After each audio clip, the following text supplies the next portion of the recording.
శ్రీమాతే నమః. అమ్మకు ప్రేమతో ఛానల్కి స్వాగతం. అందరికీ కూడా ఆ అమ్మవారి ఆశీస్సులు ఉండాలని మనస్ఫూర్తిగా తల్లిని వేడుకుంటూ, ముందుగా అందరికీ ఫిబ్రవరి 4 తేదీన వచ్చే రథసప్తమికి శుభాకాంక్షలు. ఆ రోజున రథసప్తమి మాఘశుద్ధ సప్తమి సూర్య భగవానుడు పుట్టినటువంటిది. సకల జగత్తుకు వెలుగుని ఇచ్చేటువంటి సూర్యుడు రథానికి తన యొక్క దిశా నిర్దేశాన్ని మార్చుకునేటువంటి పుణ్యతిథి. ఈ భూమిపై జీవరాశులన్నీ సుభిక్షంగా వెలుగుతూ ఉన్నాయంటే అందుకు కారణం సూర్యుడే. ఈ కారణంగానే బాణుని కనిపించేటువంటి భగవంతుడు అని అంటారు. ముఖ్యంగా మనందరం సూర్య జయంతి రోజున సూర్యుని ఎక్కువగా పూజిస్తాం. ఈ రోజు నుండి సూర్య భగవానుడు 7 గుర్రాలపై రథంపై దక్షిణాయనం ముగించి పూర్వోత్తర దిశగా ప్రయాణం సాగిస్తాడని మన విశ్వాసం. సప్తమి నుండి 6 మాసాలు ఉత్తరాయణ పుణ్యకాలంగా పరిగణిస్తాం.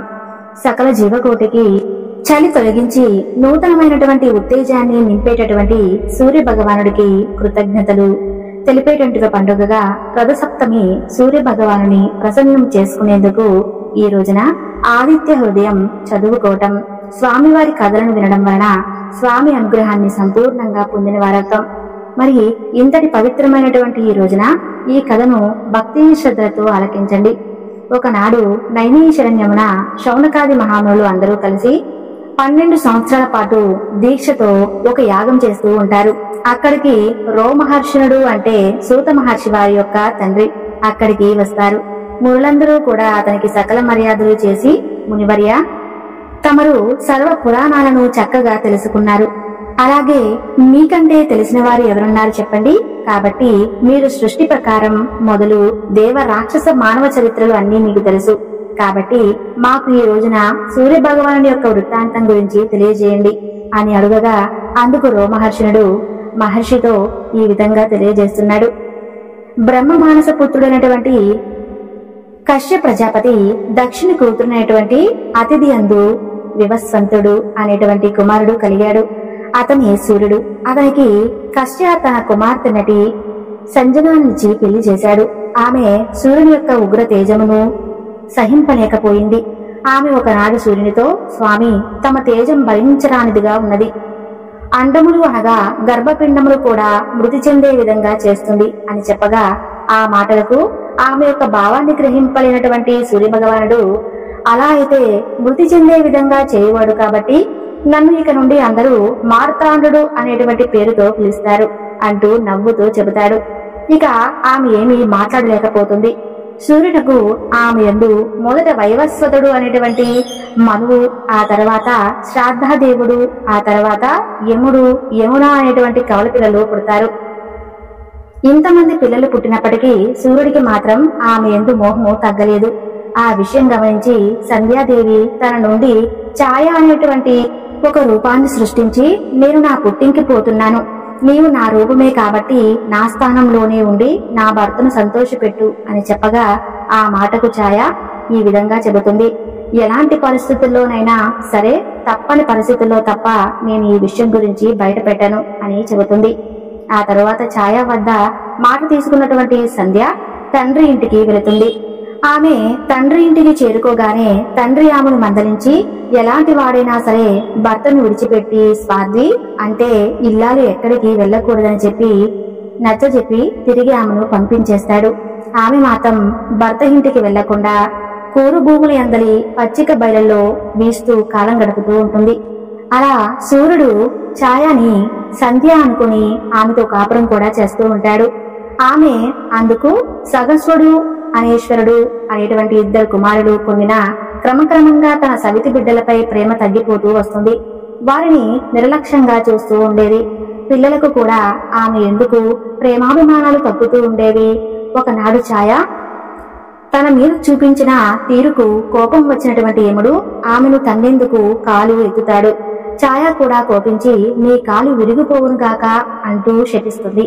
ఎవరైనా ఈ సూర్య చరిత్రను విన్నా, చదివినా, ఆలకించినా ఆయురారోగ్య సంపదను పొందుతాడు అని మహర్షి శౌనకాది మునులకు ఇంకా ఈ విధంగా తెలియజేస్తున్నాడు.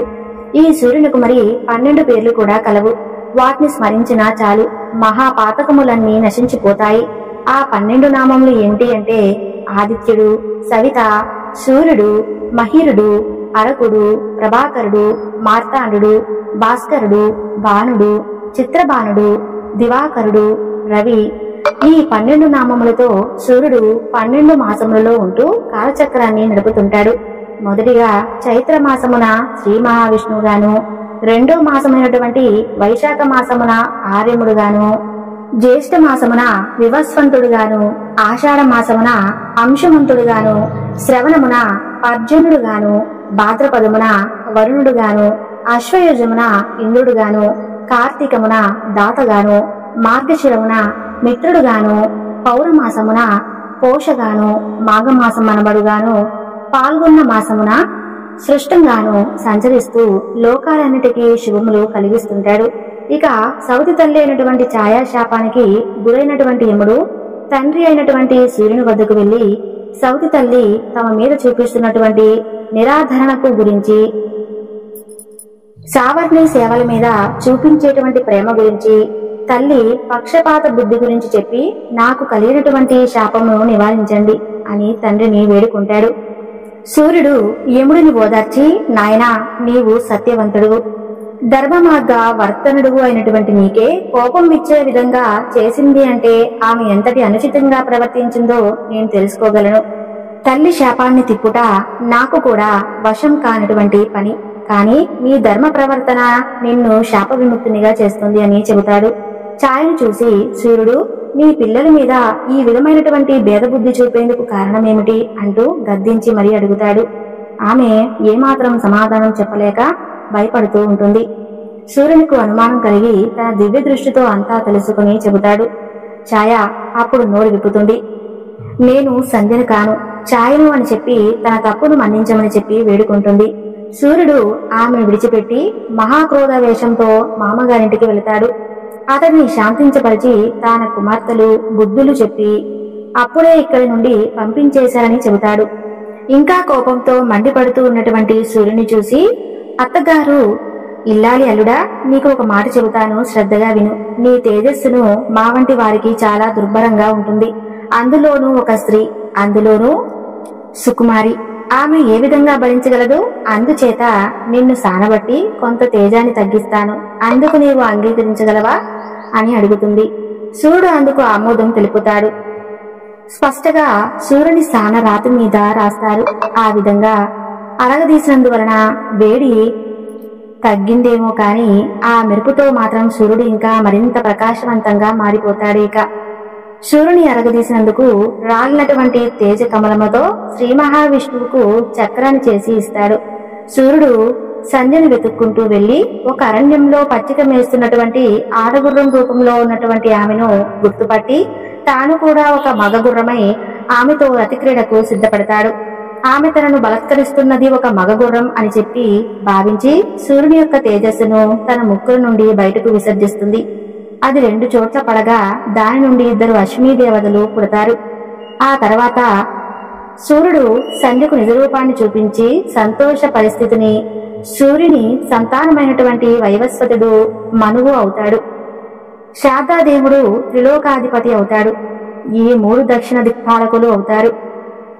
సూర్య సావర్ణిక కూడా మనువుతాడు.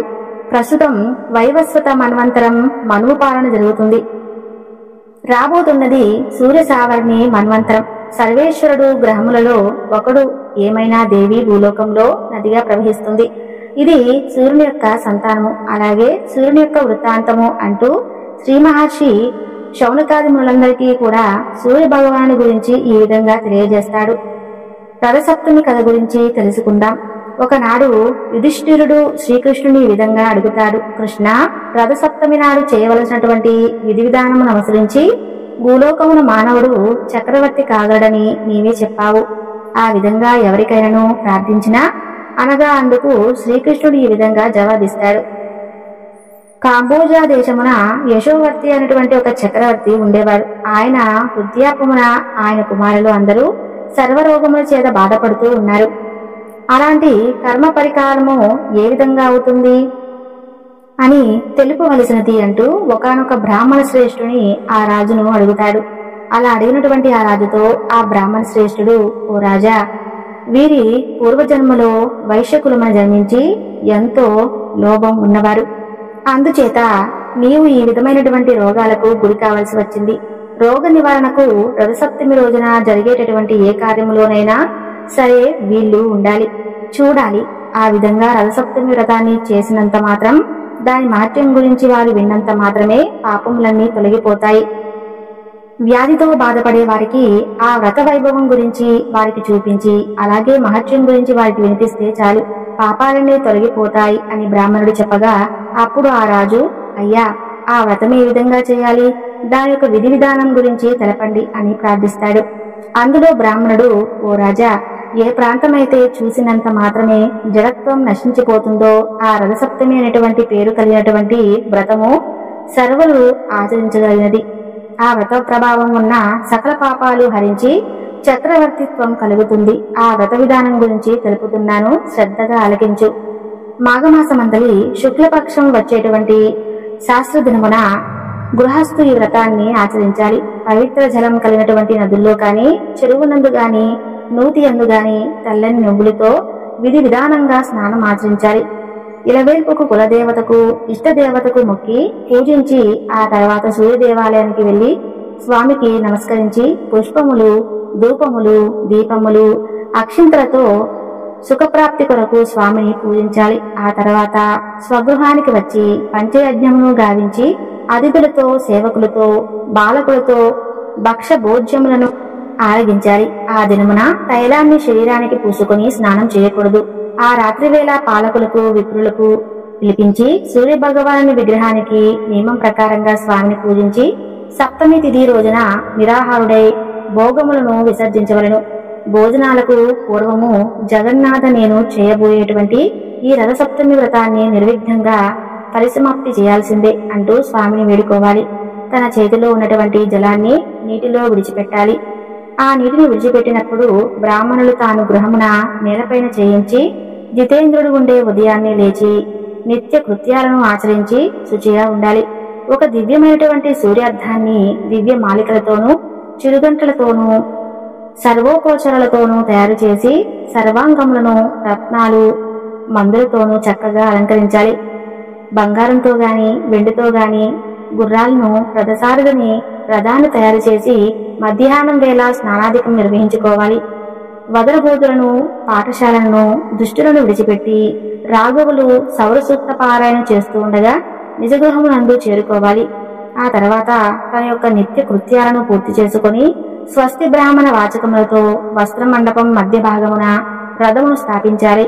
కుంకుమతోనూ, గంధముతోనూ, ద్రవ్యాలతోనూ, పుష్పాలతో పూజించి ప్రధాన పుష్పములతోనూ, దీపములతో అలంకరించాలి. అక్కడ ఉన్నటువంటి సూర్యుని యొక్క సర్వ సంపూర్ణమైనటువంటి రూపాన్ని అర్చన చేయాలి. ధనలోపం చేయరాదు. లోభి అయి ధనాన్ని ఖర్చు చేయకూడదు. మనసు అంగీకరించడంతో వృత్తం యొక్క వైశాల్యం దాని వలన మనస్సు యొక్క కలపను పొందుతుంది. ఆ తర్వాత రథాన్ని, రథసారథిని, అందులో ఉన్నటువంటి సూర్య భగవాన్ని, పుష్పధూప గంధ వస్త్రాలను, అలంకారాలను, భూషణాలు, నానావిధ పంచభక్షాలతో ఉన్నటువంటి నైవేద్యాలతో స్వామిని పూజించి ఇప్పుడు చెప్పిన విధంగా స్వామివారిని చక్కగా అలంకరించుకుని పూజ చేయాలి. ఆ తర్వాత స్వామివారిని, ఓ భాస్కర దివాకర, ఆదిత్య మార్తాండ, గృహదీప హారతి, జగద్రక్షక, భూత భవనా భూతేశ భాస్కర, ఆర్థాత్రణ పారాయణాః, ఆత్య విశ్వ సంచార హే విష్ణు, ఆది భూషశే ఆది మధ్య భాస్కర, జాగ్రత్త అంటూ స్వామి స్తోత్రం పఠించాలి. భక్తి లేకున్నను క్రియాశూన్యమైపోతుంది. నేను చేసినటువంటి ఈ అర్చనను నీ సంపూర్ణ కటాక్షం నాపై చూపించండి స్వామి అంటూ మనసులో అనుకుని మీరు అనుకున్నటువంటి కోరికను మనసులోనే చెప్పుకుని ఆ కోరికను సఫలాకృతం చేయమని చెప్పి భాస్కరుణ్ణి ప్రార్థించాలి. ధనహీనుడైనను విధి ప్రకారం అన్ని కార్యక్రమాలు చేయాలి. రథము, సారథి, గుర్రములు, వివిధ రకాల రంగులతో లిఖించినటువంటి బొమ్మలు ఏదైనా సరే జిల్లేడు ప్రతిమలలో సూర్య భగవాన్ని తప్పకుండా శక్తి కొలది ఇప్పుడు చెప్పిన విధంగా విధి విధానాలను పూజించాలి. ఆ రాత్రి జాగరణ చేసి పురాణ శ్రవణ, మంగళ గీతాలతో, మంగళ వాయిద్యాలతో పుణ్య కథలను వినాలి.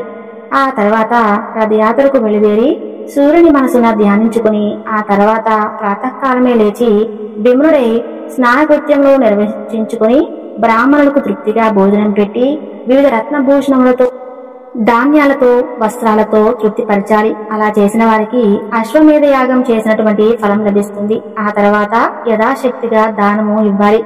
ఈ రథము యొక్క పురోహితులైనటువంటి గురుదేవులకు రక్త వస్త్ర యుగంతో సమర్పించాలి. ఆ విధంగా చేసిన వారికి భాస్కరుడి యొక్క అనుగ్రహం కలిగి మహాతేజాలు బలాపరక్రమంతుడు అయ్యి విపుల భోగాలు అనుభవించే రాజ్యము నిష్కంఠముగా చేసుకుంటారు. ఈ రథసప్తమి వ్రతములు చేసినచో పుత్ర పౌత్రాదులను పొంది చివరకు సూర్యలోకానికి చేరుకుంటారు. అక్కడ ఒక కల్పకాలం పాటు చక్రవర్తి పదవిని చక్కగా ఆనందింపజేస్తారు, అనుభవిస్తారు. ఈ విధంగా ఆ దివ్యోత్తముడు సర్వ విషయములను చెప్పి తన దారిని తాను వెళ్లిపోతాడు. రాజు ఆ బ్రాహ్మణ శ్రేష్ఠుడు పదేశించి ఇదే రీతిగా ఆ వ్రతాన్ని ఆచరించి సంస్థ సౌఖ్యాలను అనుభవించాడు. ఈ విధంగా ఆ రాజపుత్రులు చక్రవర్తిత్వాన్ని పొందారు. ఈ కథను భక్తితో ఎవరైతే వింటారో, ఎవరైతే వినిపిస్తారో వారికి బాణుడు సంతోషించి మంచి ధనాన్ని సంపదను ఇస్తాడు. ఈ విధంగా బంగారంతో చేయబడినటువంటి సారథి గుర్రాలతో కూడుకున్నటువంటి శ్రేష్ఠ రథమును మాఘమాస సప్తమి రోజున ఎవరైతే దానంగా ఇస్తారో వారు తప్పకుండా చక్రవర్తిత్వాన్ని పొందుతారు అంటూ శ్రీకృష్ణుడు యుధిష్ఠుడితో రథసప్తమి వ్రత కథను, వ్రత విధానాన్ని తెలియజేశారు. సూర్య భగవానుడి యొక్క విశిష్టతను భక్తి శ్రద్ధలతో విన్నారని భావిస్తూ ఈ వీడియో నచ్చితే తప్పకుండా లైక్ చేసి మన ఛానల్ ని సబ్స్క్రైబ్ చేసుకోండి. సర్వే జన సుఖినో భవంతు.